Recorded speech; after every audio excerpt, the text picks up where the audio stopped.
So the title is Developing Scenarios of Urban Food Sharing Futures Experiences from the SHARECITY project. So that's where I'm currently working.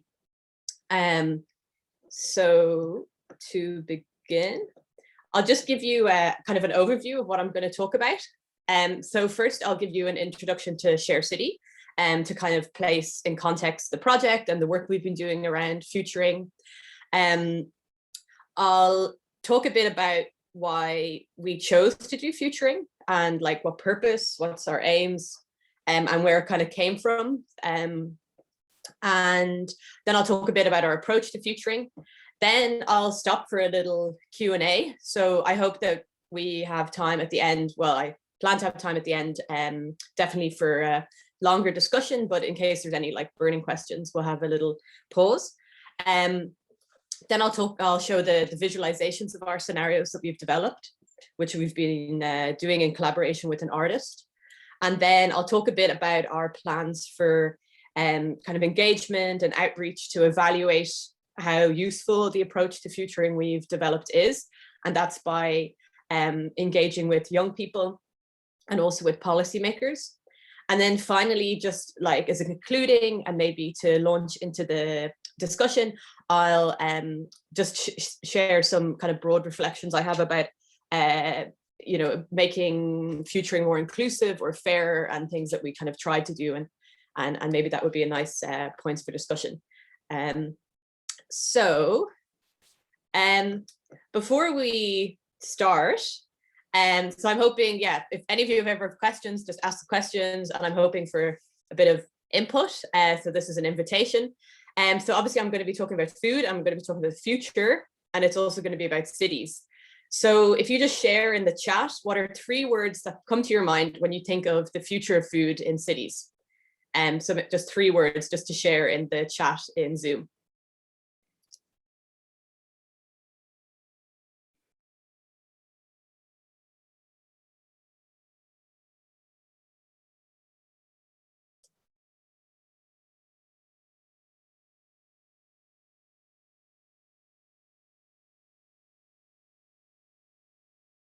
Okay, nice. So there's some gardening, allotments. There was also shortage, so some concerns about, yeah, scarcity in the future. 3D printer, so technology, gardening, distributed, pollution, genetic modifications, food waste. Okay, for people feeling optimistic, that's good. Sharing. Okay, great.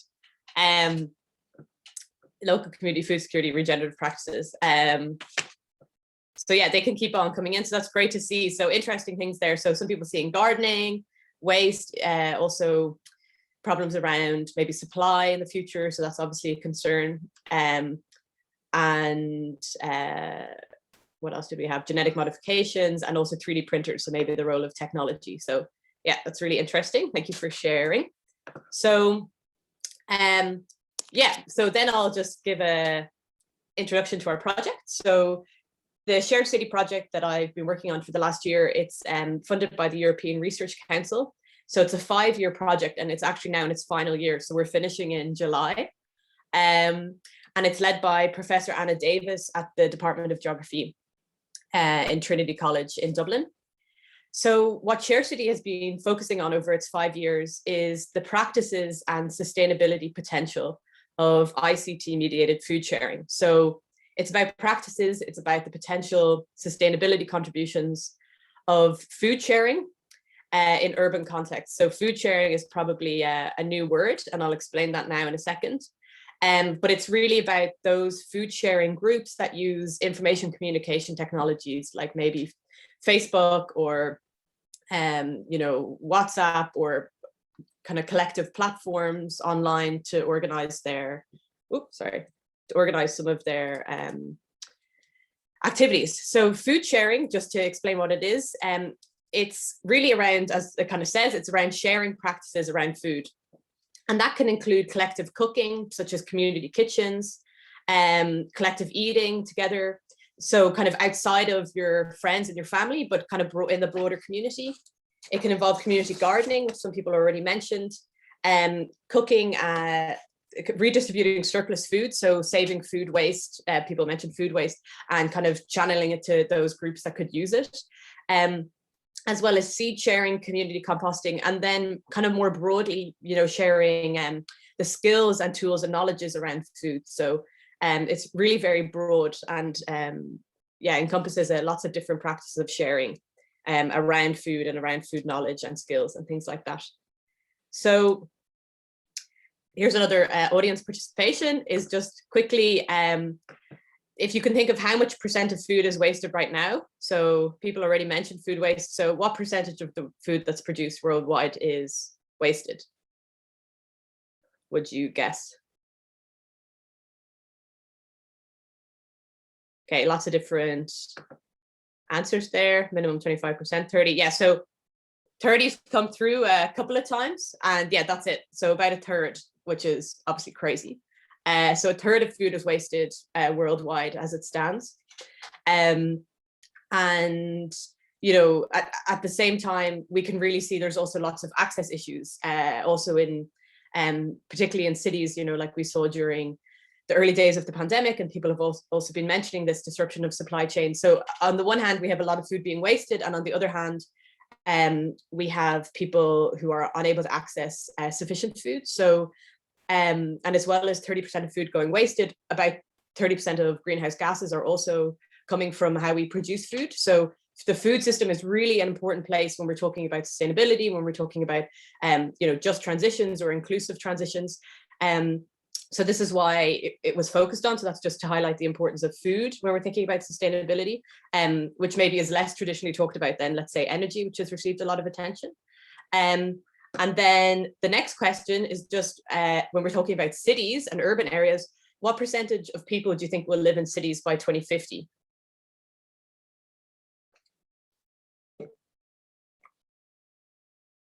%70, 60%, 40%. Yeah, so it's about 70% is what they predict. So we're becoming increasingly urban. Most people live in urban environments right now. It's going to continue into the future over the next decade. So when we're thinking about the future and how things will look, cities are a really important site. And, also they currently already contribute, they use up about 80% of the world's resources, and they contribute most of the waste. So when we're talking about sustainability, cities and urban areas are also really key places to focus on. And so that's also kind of providing the reasoning before looking at urban areas when we're thinking about these issues, and also into the future, how this is going to develop. So just to share some of what SHARECITY research has done and what it has found. So like I said, it was focusing on food sharing in urban areas. So it looked across, over the 5 years it's done, in-depth research interviews and ethnographies of food sharing groups like community gardens, like community kitchens in 9 cities. So Athens, Barcelona, Berlin, Dublin, London, Melbourne, New York City, San Francisco, and Singapore. And what the research really found is that food sharing, the different people involved in food sharing, the different types of groups, it addresses lots of the social and sustainability issues of the current food system. So it deals with social issues, such as maybe well-being that you would get from community gardening, or community cohesion that comes with having these collective spaces to share food with people in your community, as well as dealing with sustainability issues. So, that might be through producing food more locally, through dealing with food waste, to making the economy more circular. It really has really significant contributions to make. However, what the research also found is that food sharers and people doing food sharing and groups doing food sharing face a lot of challenges in the work that they're currently doing, that basically kind of blocks them in being able to do all of the benefits that they could do. So some of the challenges are quite an exclusionary food system and policy making. So there's marginalization where people aren't really fully included in the food system, and that's, affects certain groups more than others. Also policy making isn't very participatory. Commercial thinking is really dominant. So a lot of the cities, they only focus on like restaurants or for-profit food, and food sharing initiatives aren't really seen. And this kind of leads to a lack of resources. There's also a broader lack of holistic thinking, which we know already, talk about often the silo approach, and kind of more broadly, policy really just not being matched to the food sharing activities, and not really valuing those diverse values that food sharing can bring beyond just economic values. So those kind of sustainability, social and well-being impacts that I talked about. So really what SHARECITY also looked at was the governance of food sharing. So these governance issues that impact food sharing. So how that was done was through collaborative workshops, such as one which was called Sharing Futures, which happened in 2019. And if you want more information on that, you can just search on our website, which I'll share at the end, and Sharing Futures. So they did collaborative researches with broad stakeholders, so including food sharers, policy shapers, researchers, and different people involved in the food system to understand these governance issues and how they impact food sharing, as well as kind of doing broader research in this coming up in the interviews. And like I said, it identified challenges faced by food sharers, which come from governance, which come from the regulations, planning approaches in cities, things like this. But also what came up was a real challenge in engaging with policymakers. So there was these issues, but food sharers really found it difficult to speak to policymakers about it, to gain access to them. They don't really have anyone on the city council that they can go to.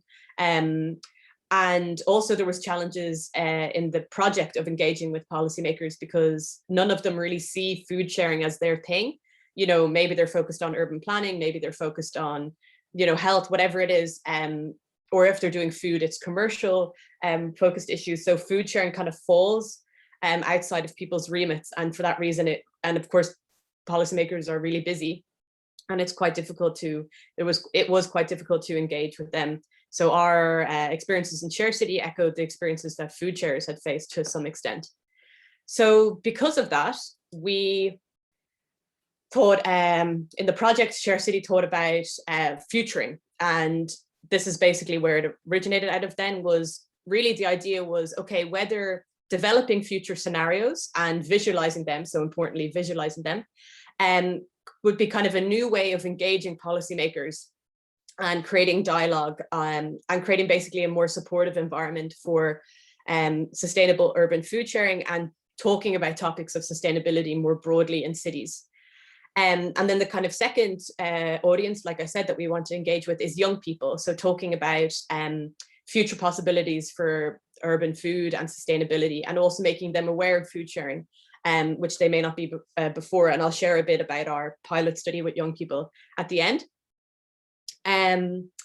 So just to talk a bit about the approach that we used, we used the 3 Horizons foresight approach as an initial kind of framing device. So I'll explain it in a minute for those of you who haven't come across it before.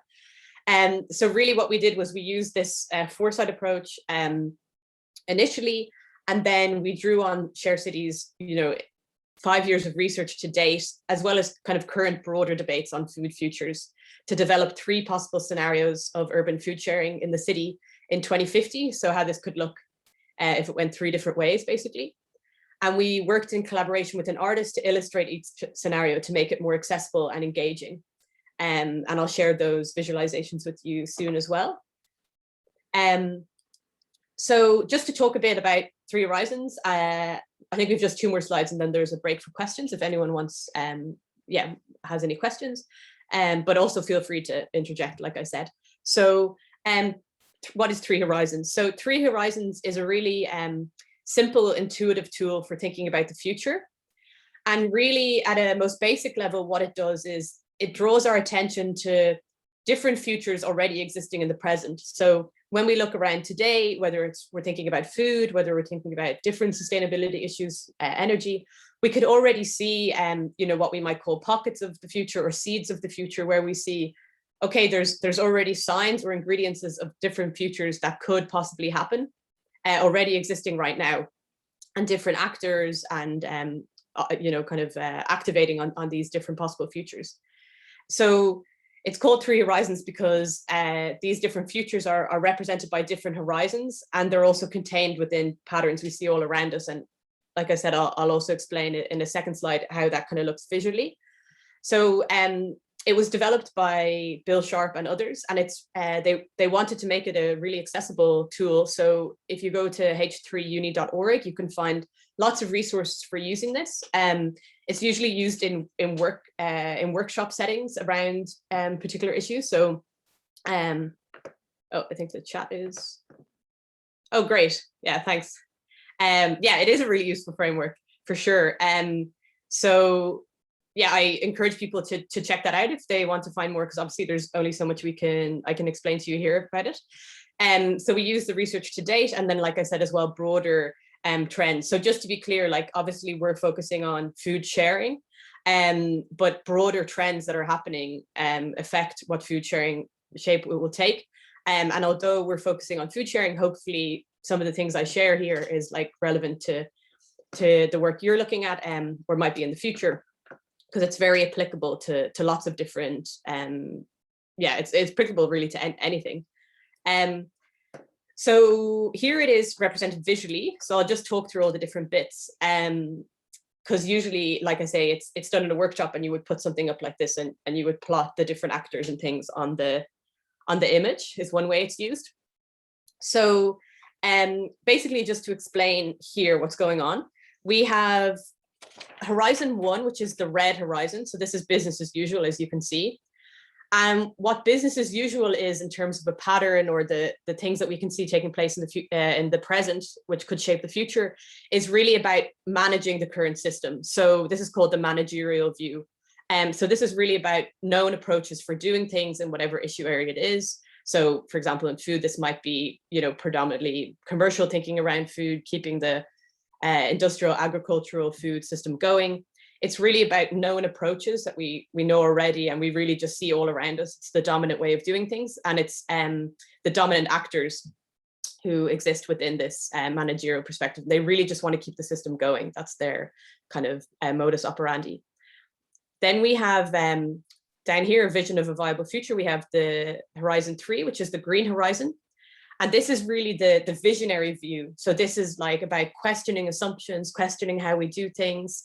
And it's really kind of transformative, about really transformative change. So what we're all aiming towards and thinking about. And then finally, we have the blue horizon here, which is transformative innovation, or this is the, we can call this the entrepreneurial zone. So Horizon 2 is really like a zone of innovation. It's people trying things out, trying to move us from this dominant way of doing things, Horizon 1, red horizon, to this new kind of visionary, and getting us more towards the transformations we want to see. One really important thing is that some of the innovations in Horizon 2, they'll get eaten up by Horizon 1. So they'll get co-opted, or they'll get pulled back into the system, and it will help the system keeping on going.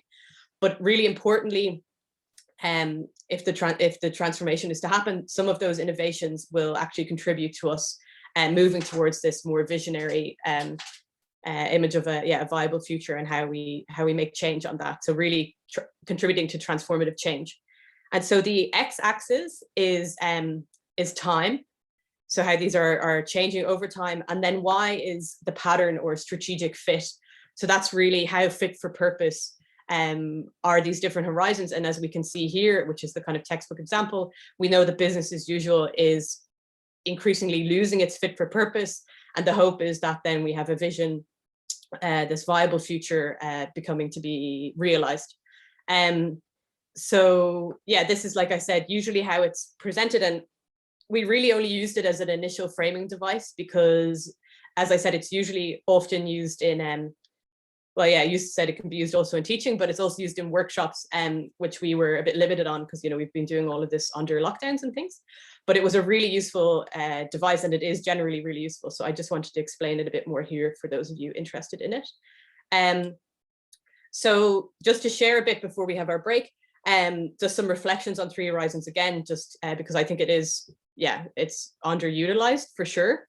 it's really underexplored. I don't really understand why it's not used more in the sustainability and futuring literature. So like I came to use it because I had done a training on it before a good few years ago in Schumacher College with Bill Sharp. But it's really like, for some reason, it's kind of a bit overlooked in the literature, although I think that is changing. And there's definitely some exceptions to that. So like I said, it's usually used in workshop settings.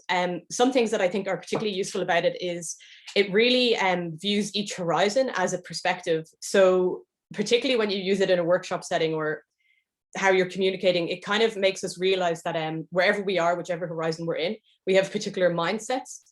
And when you use the three horizons approach and you look at where the different actors are and you start to understand really that we all have different perspectives on things, and oftentimes those perspectives are useful. So even Horizon 1 actors who are sometimes, you know, when we're thinking about energy, let's say they're thought of as the dinosaurs and they're in the way.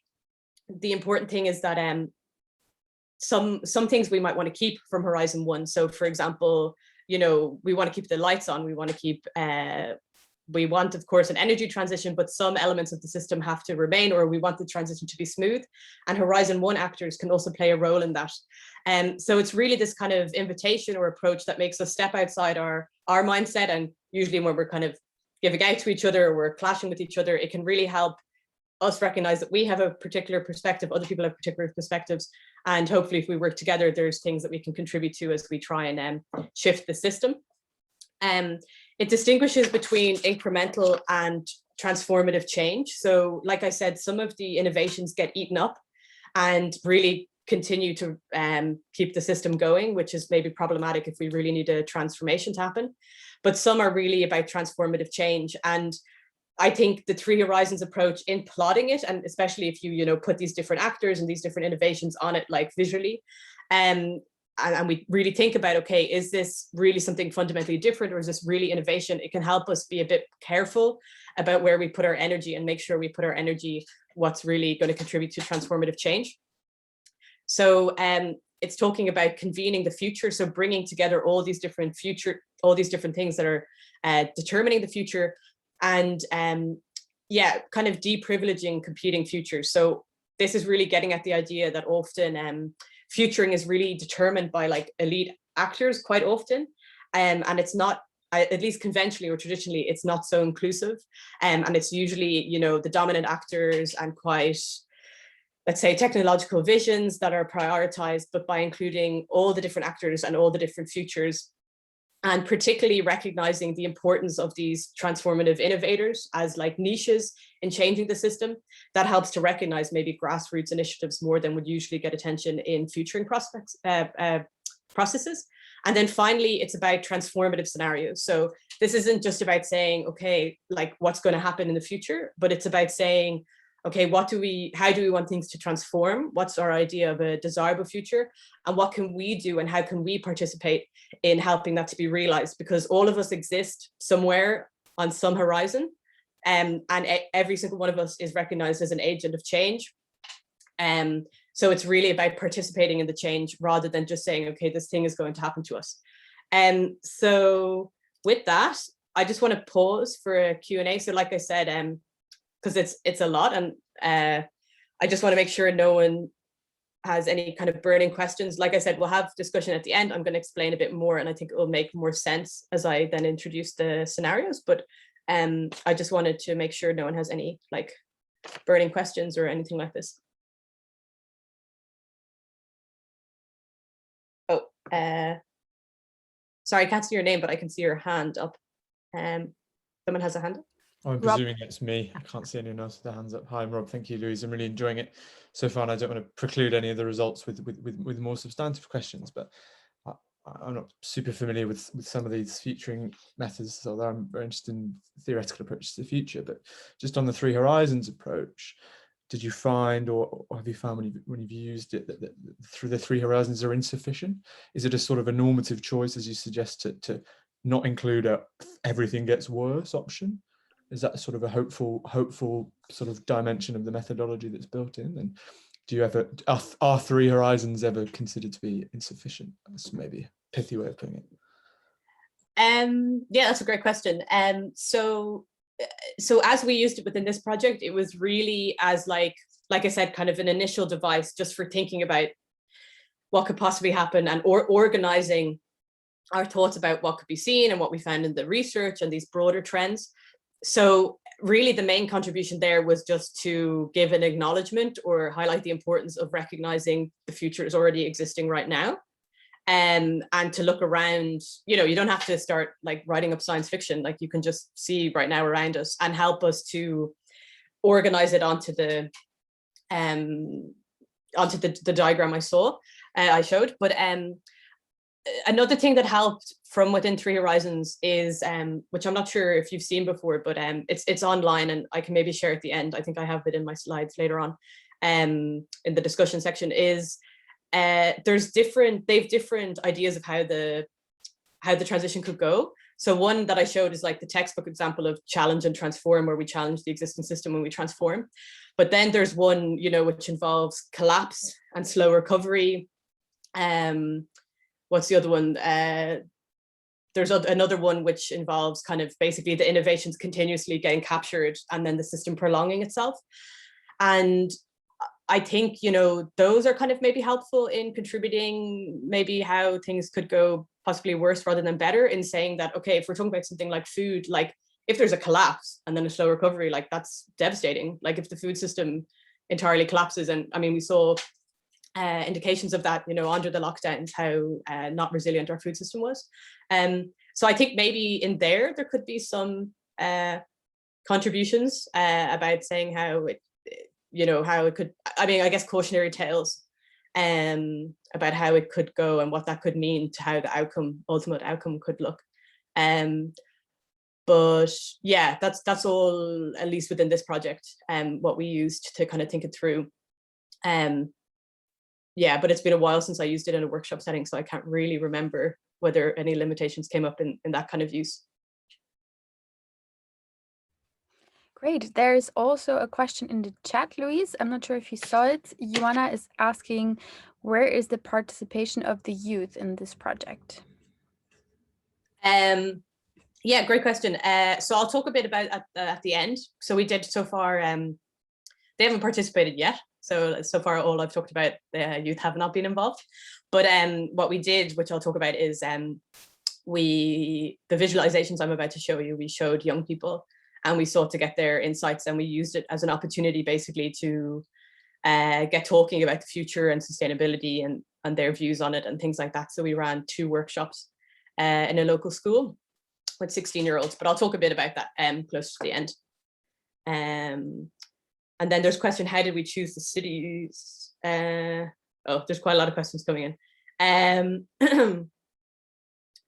The cities, I wasn't involved in that part of the project. SHARECITY, if you go online, there's a SHARECITY 100 database where they looked initially and mapped across 100 cities the different food sharing initiatives.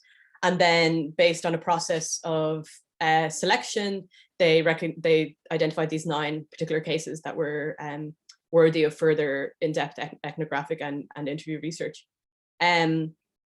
And then could you expand on this idea of deprivileging futures? Does this mean that the process of futuring? So I think that's a great question. Does this mean democratizing the process of futuring, or is it more than that? I think it's part of it, and that might be what I'll talk a bit about at the very last slide before we launch into our discussion. I think that'd be a really nice point to return to, because I think it's quite interesting looking at like how we make it more inclusive, how we recognize privilege and marginalization in futuring processes, and maybe how we address that. So is that okay? Does anyone have any burning like things that they can't understand that will prevent them from understanding it going forward? Okay. It doesn't look like it, so I'll keep going. So, sorry, I just have to, I've opened you all up, so I have to close it now because I can't see the presentation. Okay, here we go. So this is just talking then about how we built the scenarios of the food sharing in the city in 2050. So we looked at primarily, this is really about governance scenarios or scenarios that could arise from particular governance choices. So we looked at the SHARECITY research on governance challenges and solutions. So like I said, it's been 5 years of research, quite in-depth findings. And we basically categorized the sort of challenges that we found, which had emerged from these workshops, like I talked about, and the research more broadly. And we said, okay, like, what would happen if these challenges were addressed? So these challenges exist now. They've been identified by food sharers and other people involved in the food system. They've been also within that, and within the workshops also, solutions have been shared already existing and possible solutions that could be enacted. So we basically said, okay, we have these challenges now, and what would it look like if they're addressed? So we basically, for every challenge, and there was about 6 of them, I went through them in an earlier slide, things like, you know, marginalization in the food system and policymaking, dominance of commercial thinking, things like that. And we basically developed a flip side of these challenges and said, what would happen if they were addressed? So what would the solutions look like? Basically a mirror image of these challenges. Then we said, okay, what would happen if they got worse? So we see these hints already existing now, and what happens if they just, over the next 30 years, compounded, if the trends around dominance of commercial thinking, exclusionary food systems, if they just got worse over time, what would that look like? And then, like I said, always thinking about also broader trends and pockets of the future that are determining urban food. So things like technology development, so technology increasingly intersecting with how we produce food, how we consume food, as well as kind of sustainability demands around, you know, food waste, or issues with international food chains that are maybe going to push us to have to relocalize food systems, stuff like this. And then, you know, a lot of it was about, okay, how do we visualize these issues? So if we're talking mostly about policy, like, how do you visualize, when you're making an image of a city, how do you visualize inclusive policy?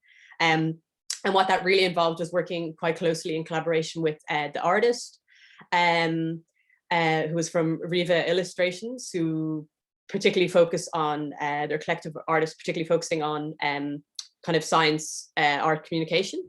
And what that process involved was us coming up with kind of mood board images, so from online, and thinking about, okay, how could this look? What would it look like if there was an exclusionary policy, exclusionary food system? Like, what are the kind of signs or hints, visual hints that you could see about that? And also doing kind of sketches, and then lots of processes of iteration and lots of different drafts and redrafts to get to what I'm going to show you now. Sorry, the thing keeps jumping. So here we go. So this is one of our 3 illustrations. So yeah, I mean, you can take a minute. There's a lot to take in. If you want to, feel free to share a word or something that might come to mind as you think about it, and then I can describe it as well.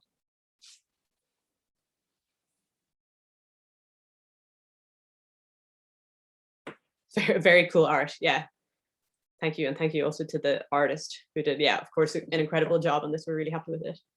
Colorful. Yeah, definitely colorful. Interactive. Yeah, for sure. Space for people. Yep. Community. Yeah, nice. So yeah, those are some nice words, and yeah, so this is our desirable future for food sharing. So what you see here, just to talk you through some of the elements, is, you know, we see a lot of food sharing taking place. We see a community garden, we see a community orchard, community kitchen, all these different elements of food sharing really having their place, and connected into the broader food system, because we see also composting going on, a seed bank, yeah, lots of space for people, a much more kind of inclusive, kind of circular food system. And also, really importantly, is, you know, we have City Hall in the top middle here, and much more, by the looks of it, much more participatory policymaking going on. So we have the mayor in the center here talking to citizens, and we also have hints of more moving beyond commercial thinking to more diverse economies thinking, or things like donut economics, which you might have heard of, which is thinking about the social and the sustainability side. So we have, like, on the City Hall, our goals, donut economics, let's talk, people talking about donut economics with one another, and just all these hints where we try to visually communicate, okay, like, how how does it look when the when policymaking is inclusive, and also showing the kind of outcomes of that in a much more inclusive, much more lively, sort of pleasant, hopefully pleasant. Someone said sign of a healthy community, grandma riding bike in alleyway. So the artist did a great job. Like, the more you look at it, the more you find, and even I've looked at it lots of times now and I keep still finding things.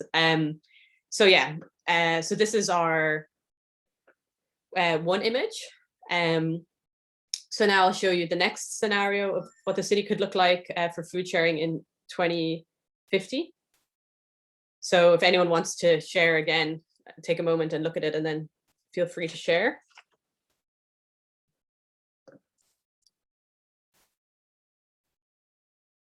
Separated.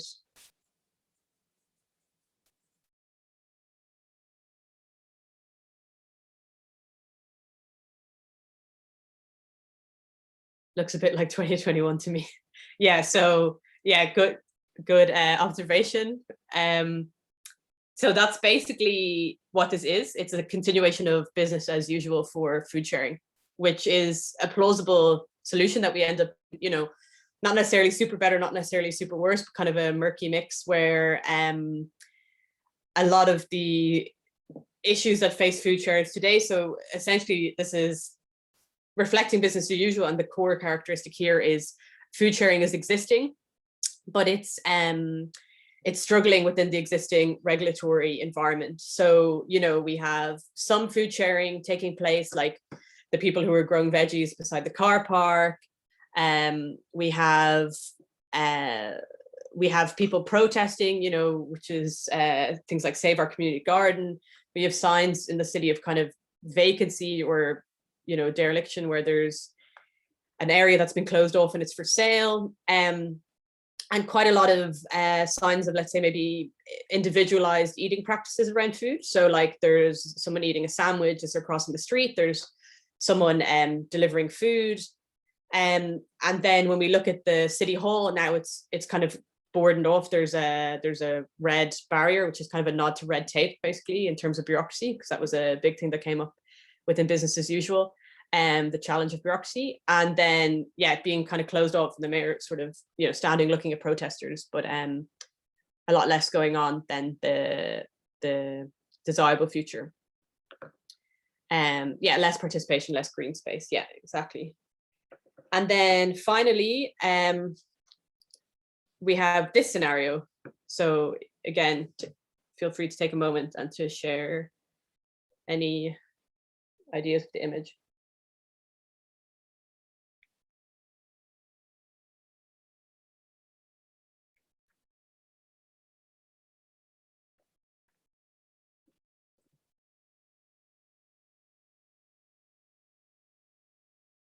Looks like an ad for a smart city by a big company. Technocratic technology, empty.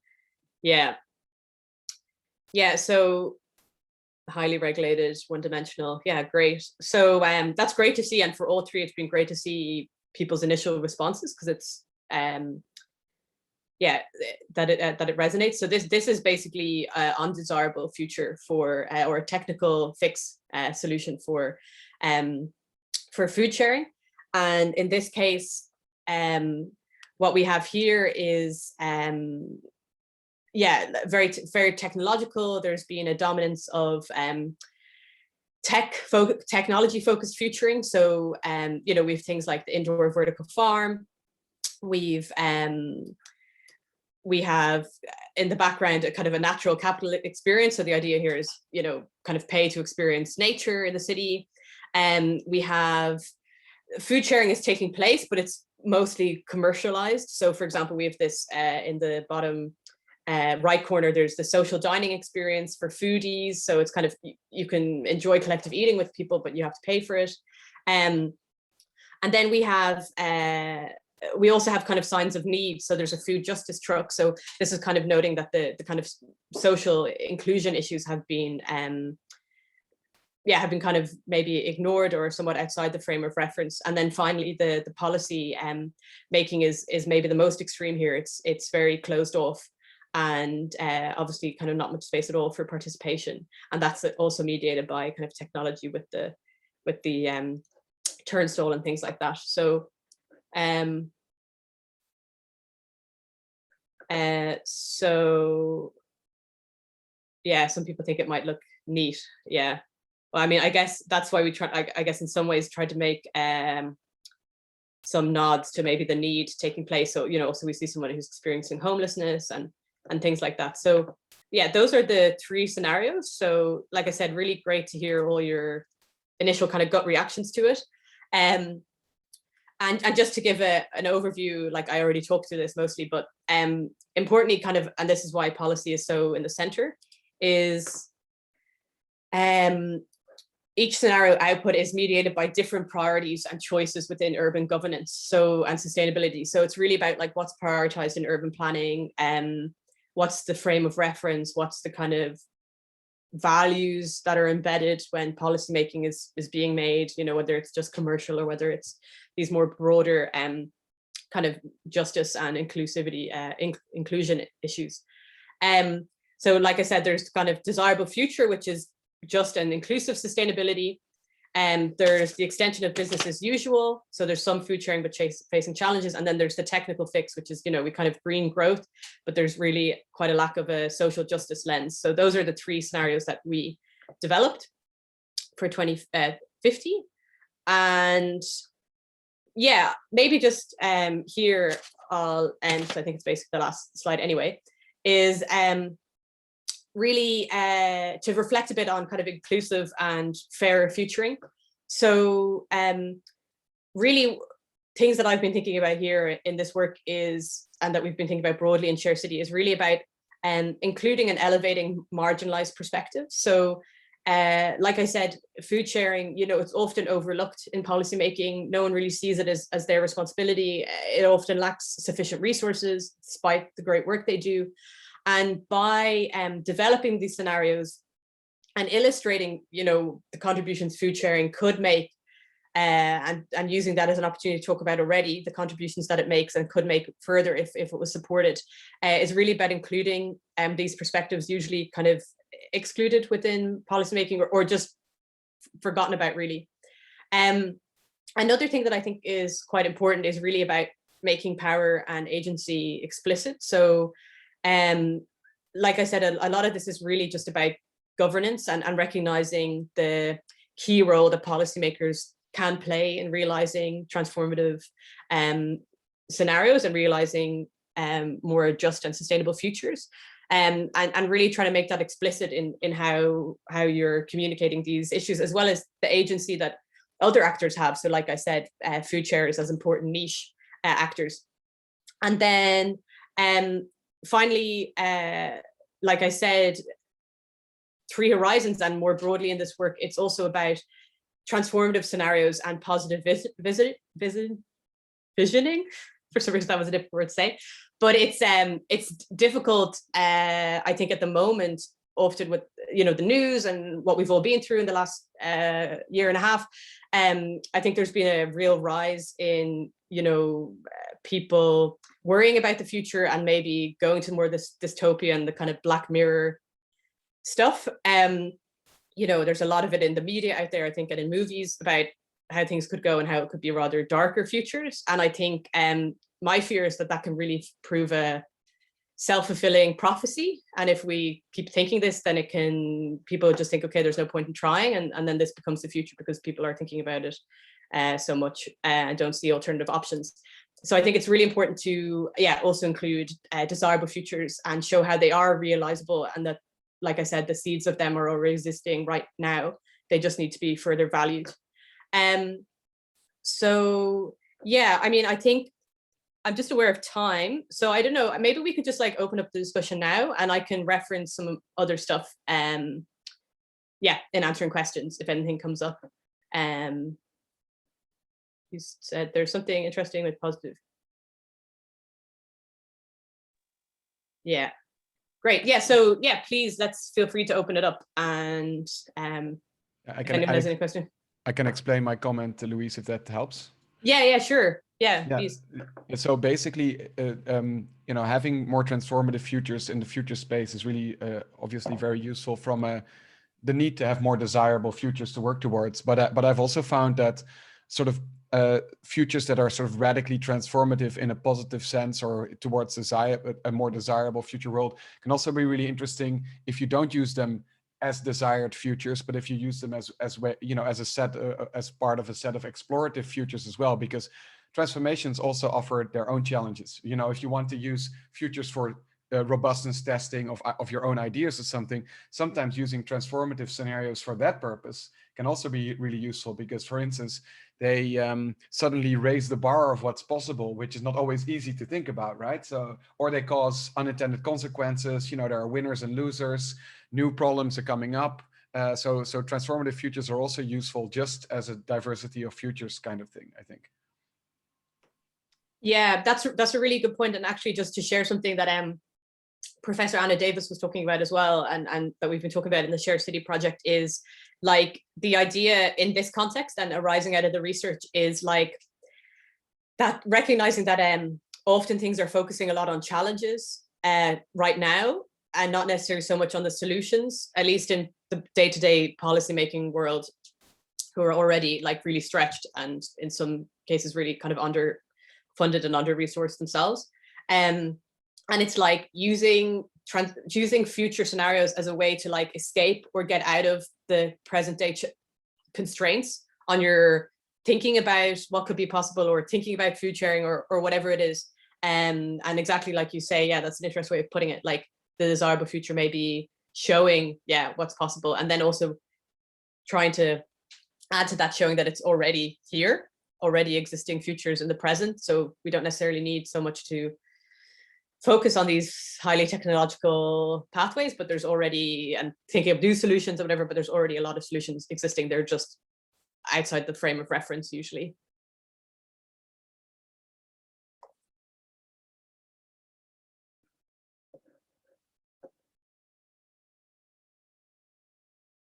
Does anyone else? Oh yeah, there's another hand. Sorry, whenever the hand goes up, I can't see the name. Isn't it Abe? Is it Abe? Abe. Yeah, Abe. yeah, no worries. So yeah, thanks for the presentation. I thought it was really interesting to see, and I think the drawings are amazing. So that's really something, I think, also a way to kind of like disseminate research and the findings of such scenarios in like a great way.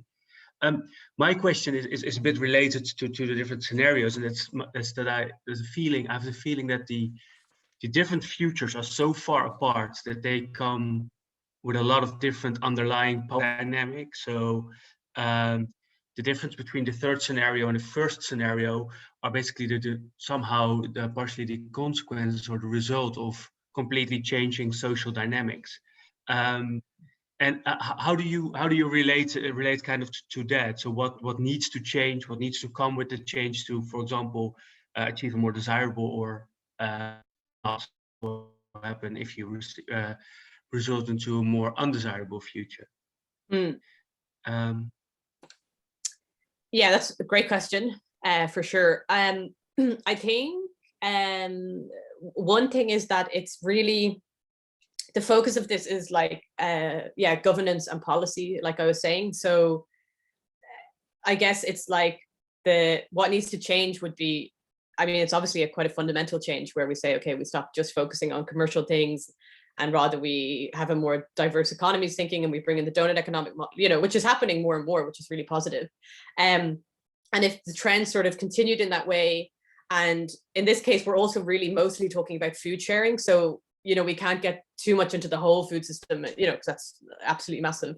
I mean, of course, it will determine things in a certain way, but for example, for food sharing, if it was valued more, if the things that it contributes to, which are already things that governments and cities have as their own aims, if the contributions that food sharing makes was recognized and they were actually properly resourced, and for example, in something as simple as in urban planning, if they were actually planned into the urban fabric, like community gardens or kitchens or whatever, I think that in itself, at least for food sharing, could be really transformative. And you could imagine a scenario quite easily where there would be more spaces for community gardens, and that in itself could then change the food system and how people relate to food and how it is to live in a city. I mean, I think an urban garden in a city is like, yeah, it's basically magic. Like it makes such a difference. So yeah, there's kind of that, and kind of focusing on food sharing.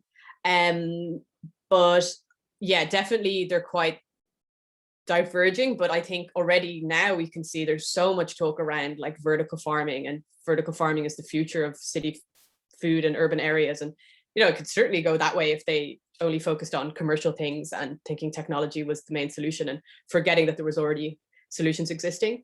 But within the SHARECITY project, the complementary things that we hope are going on is one, developing like a manifesto for food sharing, sustainable food sharing. So talking about what needs to happen in food sharing to make it more sustainable into the future. And that also part of that is definitely it being resourced and appreciated by government and policymaking. And the other aspect is we have something called the Share It tool, which my colleague is working on, which is about sustainability impact assessment of food sharing initiatives. So it's an open source, it's a freely available tool that they can use to discuss their impacts basically regarding sustainability and other indicators that are usually forgotten.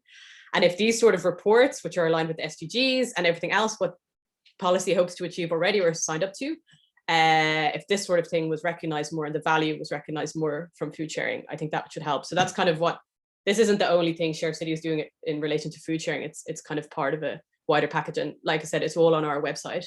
Wait, I'll stop sharing so I can then share the slide for the website. Yeah, but though it's a great question. And I mean, yeah, lots of different factors, but we're just mostly focusing on the food sharing aspect. I have a question or maybe like a comment, because for me, it was very interesting to hear that food sharing, for me, like when I hear food sharing, it's mostly like, you know, a little bit of dumpster diving and, you know, redistributing the wasted food. Oh yeah, the website. And then it's also like kind of expanding to the sharing food in the community space and urban gardening. So I thought that's a much broader definition than I thought, which is really cool. But then I was kind of shocked that when you said that, oh yeah, like even though even in EU level, in country level, they talk about food waste a lot, but the food sharing is even including the urban gardening, it's not like discussed a lot. That was kind of shocking to me. Maybe it's because my bias, you know, I was in Germany in like a student city where like everyone's kind of doing food sharing. So yeah, it's kind of also a little bit discouraging that it is not really well represented yet. And in some bubble it is, but at the same time, maybe this is why this kind of research is needed, I guess. Yeah, I think it's a really good point to bring in context. So the challenges we identified, you know, obviously so much of this is dependent on the context and the city and the particular, you know, social and cultural elements that kind of determine the way these issues present themselves, but mostly focusing on policy and kind of across the cases, these were sort of common challenges. So they came up in different ways, but challenges like a lack of resources would look different from city to city. So for example, in Dublin, food sharing just keeps on, like community gardens just keep getting closed down to build like apartments, or they're moved, or, you know, and that's because we have a problem with the housing market and we need to build more houses. But, you know, maybe in Germany, you know, there's, I guess, rising rents in Germany. So maybe a community kitchen can't afford as much, even though sustainability more broadly, or a culture of having allotments, is more embedded in some German contexts. So, yeah, I mean, I don't think it's, what I would say to be optimistic is like a lot of the things that food sharing does, like I said, it's already signed up to by government and they're already trying to do it. And it's just that because, I guess, of this silo thinking or whatever, food sharing just falls in between the silos sometimes. And this is like an effort to make it, yeah, more interesting way to engage novelly, and maybe to show it as, to frame it as a solution, and hopefully that way to create more kind of, yeah, positive dialogue and it being recognized more in policy going forward. So yeah, I think it's a historical issue, but I think for sure there's plenty existing now to make it be able to be solved and make these hopefully be more embedded. I mean, there's a lot of talk around nature-based solutions, and obviously community gardens are like one of the best. So yeah. Thank you. Yeah, we have one more question by Elmira. I just also wanted to say before the session ends that if there are any more comments or questions, you can always put them in the channel on the Slack. There's a separate thread for Louise's talk, so please feel free to ask your questions there as well. We're going to have the break from 2 to 2:20, so everyone is free to, you know, stay or chat or just take a break. But yeah, the room will be open. Elmira, you still have a question? Yes. So basically, my question was regarding, it's a bit diverted, but we did mention about 70%, you know, in 2050, 70% of people will be living in urban areas. My question is, how do you see the future of migration in rural areas in terms of engaging refugee settlements, affordable housing, poverty, food security? And so kind of focusing more on smart villages versus smart cities. How do you see kind of this future in terms of the bigger scheme of addressing food security? I mean, I think, to be honest, that's probably outside of my expertise. So yeah, I'd be cautious to kind of claim to have some sort of authority over this. But I would say, I think one thing that came out of, you know, stuff I was reading as lessons from the lockdown, and the FAO, if you check them out, they've written quite a lot about this and they've done quite a lot of reporting, is like the need to really, yeah, enhance these urban-rural linkages. So with regards to the food system more broadly, yeah, I'm really not sure about your broader question about rural areas. I mean, food sharing, we've just focused here on cities, but for sure it already happens and can happen a lot more in rural areas. It was just simply a matter of, you know, not being able to look at absolutely everything. So it was focusing on cities, and then these particular cities to look at food sharing. But there's, you know, community gardens, and there's also, I mean, I personally think like food sharing or food more generally is like a thing that you can tackle a whole lot of issues with. It can really be like a holistic solution. So for example, there's some food sharing initiatives which explicitly focus on integration. Like they have an integration aim in their food sharing. So they might do community dinners as a way to integrate newcomers into the community. So I think there's definitely ways through food sharing to address some of the issues that you've talked about. And for sure, it can take place in rural areas. And yeah, I would encourage you to check out I think the FAO, I think it was, they had quite a few reports around, I think, some of the issues we're talking to, and you might find some resources there. But feel free to email me, and generally to everyone, if yeah, you've follow-up questions or whatever, I'll try to get back to you as soon as possible. Thank you. Thank you. Yeah, thanks, Louisa. You have a meeting at 2, right? So you'll 2 my time. So I'm 1 o'clock now. Yeah. Okay. I was already wondering because yeah, no, thank you though. Very tight. Yeah. Okay. Do you still have a few minutes for more questions, or? Yeah, for sure. I'll stop sharing because I guess everyone has it now. But yeah, if anyone has questions or want to open up the discussion, or I mean, I'm also aware that people probably want to go to have a little break. Yeah. So Rob still has some questions. I'm personally fine with in the break talking still a little bit. And yeah, but that's up to you, of course, Louisa. Yeah, sure thing. Yeah, I might post another one on Slack, but in the interest of maintaining human interaction, I will ask one with my voice as well. Thank you, Louise. I really enjoyed that presentation, and it echoed with some of my own experiences in London, and definitely with my research as well. But what I'm interested to know perhaps is the extent to which different ecological futures were also factored into these imaginaries, in that, you know, cities are going to be hotter, and, you know, cities are already hotter than outside of cities, and cities are going to be hotter, and there's going to be greater stress on water resources. And those questions will provoke new questions about the usage of water. I mean, the default response to water shortage in the UK historically is a hose pipe ban, which does not help people's allotments.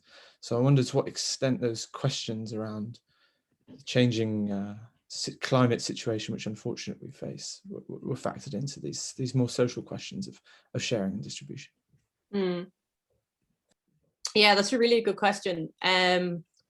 I'm trying to remember back, because like basically a year ago now, but when we were initially doing the framing and stuff like that, I mean, I remember one iteration, and it was when thinking it through and using this this one scenario like I talked about, where it's kind of as in a scenario of transition, where it's kind of this collapse and slow recovery, and thinking about, yeah, like broader ecological issues and a potential climate disruption that leads to you know, food not being able to enter the city and stuff like that, which I think there was a lot of talk around that already, you know, in the early lockdowns, which is maybe why we didn't focus on it so much. And I guess the main thing, yeah, just to reiterate again, is we're mostly just able to speak to food sharing, and of course this is mediated by broader trends. So for example, the technology thing clearly plays a role in the technical fix. But I mean, I guess in the desirable future, you know, the hope is that the transformation has happened and that food sharing is a big part of that, like relocalizing food systems, changing our relationship to food, making our cities thereby more resilient, you know, growing on rooftops, all these sort of things. And then in the other two, I mean, of course you don't see, I mean, there could be probably a scenario where you see outside of the city, you see what's going on outside the city. And I guess whatever's happening in food sharing, it's mediated through these different factors. And yeah, in the technical fix, for sure there could be disruptions, and maybe that's why we've decided to go with the more technical solutions, and everything's being grown in these indoor farms, which has been talked about more and more as like the solution, like I said, to dealing with these potential disruptions and to dealing with climate issues, and growing like without nature in these sterile environments is a solution to that. So it's all there for sure, but really the place where we have the expertise is food sharing, and that's why we just focused on that. But that's not to say that they don't play a role and that they're not, it's not plausible, you know, it's not a plausible part of the story. They definitely fit into the story. It's just we unfortunately couldn't unpack absolutely everything. Yeah.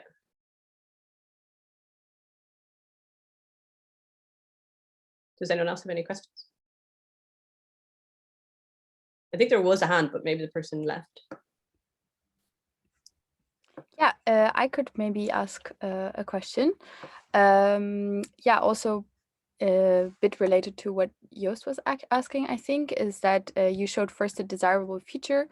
And sometimes I feel like when focusing on desirable futures, it sounds like this will be a perfect future where everyone is included and it is all just. And I don't know, sometimes I feel that it, for me, can be also very interesting to like question whether this future is consistent and really works out, or what it would even mean to move towards such a future moving from now. And have you ever explored sort of these more dark sides of maybe also this desirable future?